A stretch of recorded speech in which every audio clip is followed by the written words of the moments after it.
Tonight, the stunning collapse of an alliance between the President of the United States and the world's richest man, their relationship exploding in front of the world. ክቡር ዶክተር ጥላሁን ገሰሰ እኔ አላማረኝም በተሰኘው ሙዚቃው ላይ ያዋከቡት ነገር ምዕራፍ አያገኝም ፍቅሬ ፍቅሬ በዛ እኔ አላማረኝም ያለው እንደ አሜሪካው 45ኛና 47ኛው ፕሬዝዳንት ዶናልድ ትራምፕ እና እንደ ልዕለ ሞጃው ኢሎን መስክ ላሉ ለእርጅና ሲታጩ በአጭር ለተቀጩ የፍቅር ታሪኮች ሳይሆን አይቀርም።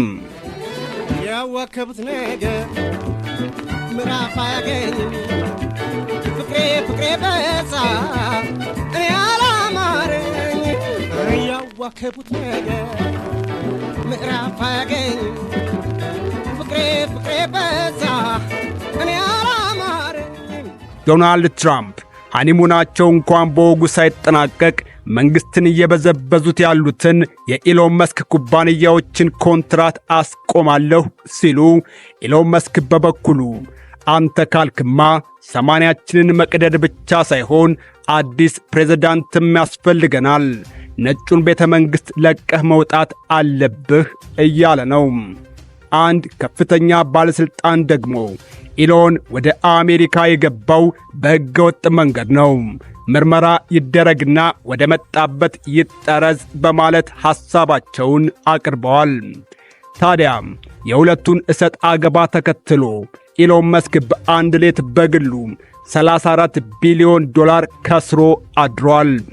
እንግዲህ ይህ ገንዘብ ማለት 5 የሚሆኑ የታላቁ ህዳሴ ግድቦችን ገንብተን እንደ ግልገል ግቤ 3 ያለ ሌላ ግድብ ለመገንባት የሚሆን ገንዘብ ይተርፈናል ማለት ነው።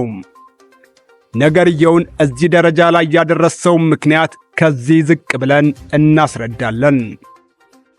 በያዝነው ዓመት በ2025 መጀመሪያ አካባቢ ትራምፕ መንግስት አለበት ያሉትን የወጪ ጉድለት ለመሙላት አንድ ትልቅ ቆንጅዬ ቢል በማለት የሰየሙትን የ3.8 ቢሊዮን ወጪ ይፈርማሉ። ይሄ ገንዘብ ደግሞ የክሊን ኢነርጂ ታክስ ክሬዲቶችን ያስወግዳል። ክሊን ኢነርጂ ታክስ ክሬዲት